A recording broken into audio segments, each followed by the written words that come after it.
پر مطمئن ہوتا ہے، اور نفس امارہ جو کہ برائی کا حکم دیتا ہے، پہلے برائی کا حکم دیتا ہے پھر وہی لعنت ملامت بھی کرتا ہے. جیسے کہتے ہیں چور کو کہتا ہے پہلے چوری کرو، اور سعد کو کہتا ہے کہ یہ چور جا رہا ہے اسے پکڑ لو.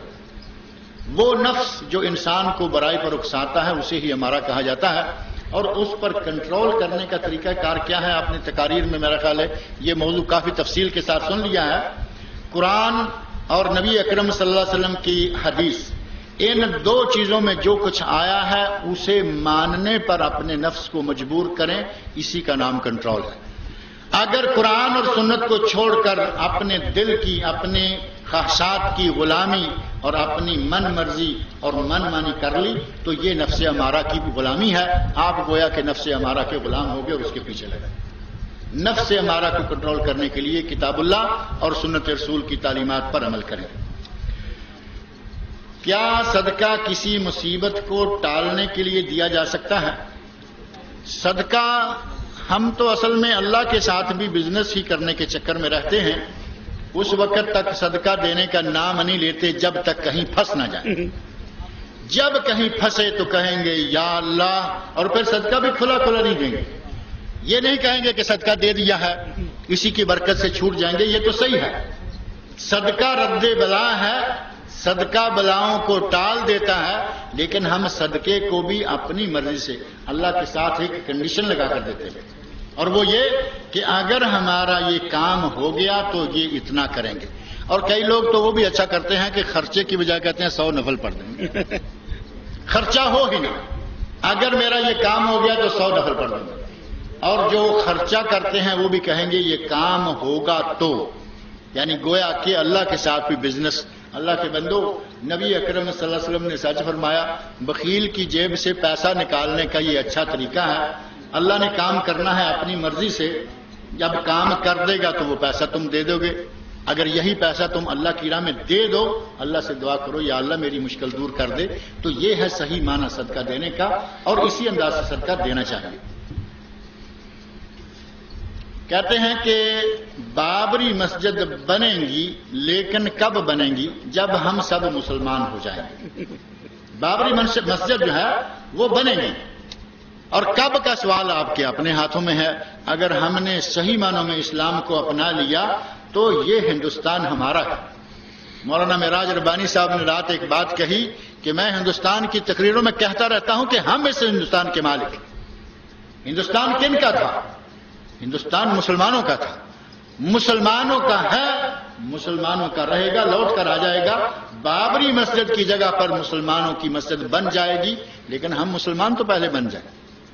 اپنے گریبان میں جھانک کر ہم دیکھتے نہیں، اور بابری مسجد گر گئی ہے، لڑائیاں جھگڑے، کیا کچھ کہنا چاہ رہے ہیں؟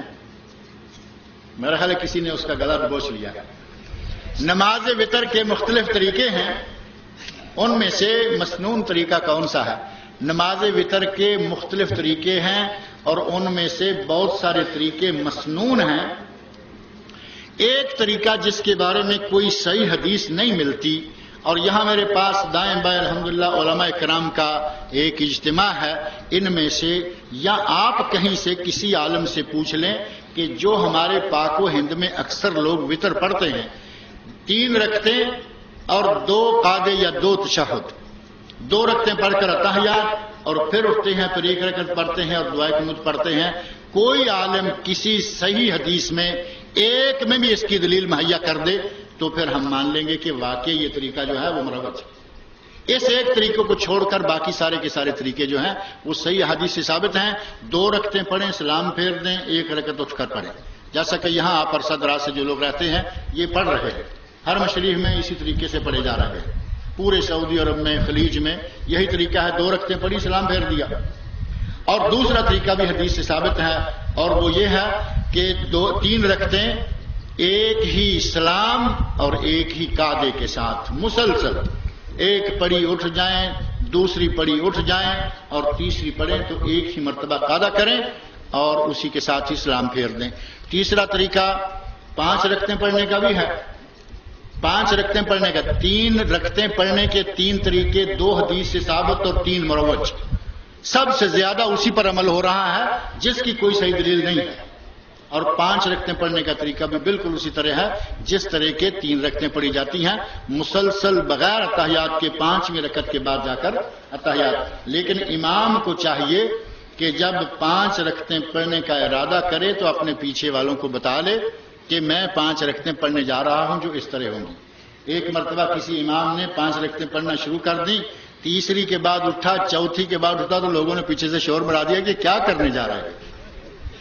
اگر کوئی 5 رکعتیں پڑھنا چاہے تو وہ بتا دے کہ بھائی میں 5 رکعتیں پڑھوں گا اور وہ اس طرح ہوں گی۔ اقامت میں یہاں پر ہر جملہ 1 دفعہ پڑھا جاتا ہے، لیکن بر صغیر میں 2 دفعہ، جس طرح وطر پڑھنے کا انداز ہے بر صغیر میں مروج ہے لیکن صحیح احادیث سے ثابت نہیں، اسی طرح صحیح حدیث میں ثابت یہ ہے کہ اذان دوہری اور اقامت قہر، اور ضعیف احادیث میں یہ موجود ہے کہ جیسے اذان ویسے اقامت، سوائے قد قامت الصلاۃ کے 2 مرتبہ کہنے کے۔ اب صحیح اور ضعیف کا فرق آپ سب لوگ جانتے ہیں۔ صحیح پر عمل کریں گے تو آپ کو اقامت قہری کہنی ہوگی اور اذان دوہری، اور اگر پاکستان اور انڈیا کے رواج پر عمل کریں گے، بنگلہ دیش کے رواج پر عمل کریں گے تو رواج آپ سمجھتے ہیں کہ وہاں اذان بھی دوہری اور اقامت بھی دوہری ہے۔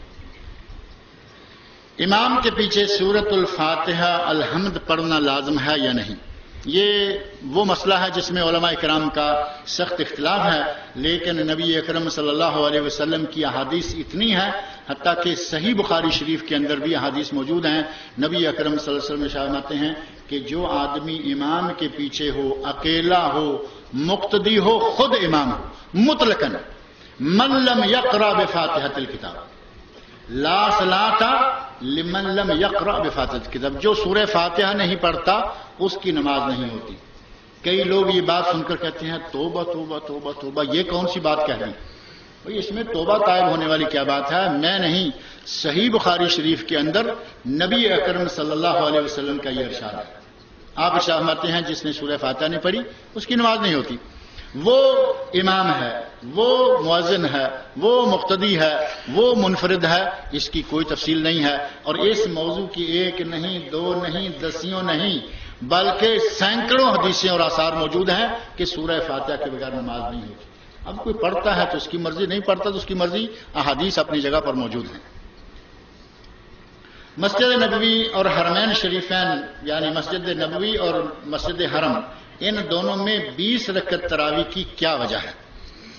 جہاں تک تعلق ہے نبی اکرم صلی اللہ علیہ وسلم کی نماز تراویح کا، تو صحیح بخاری کے اندر وہ حدیث موجود ہے جس کی وجہ سے ہمارے بہت سارے بھائی امام بخاری رحمۃ اللہ علیہ کو برا بلا کہتے رہتے ہیں، وہ انہیں 1 آنکھ نہیں باتے۔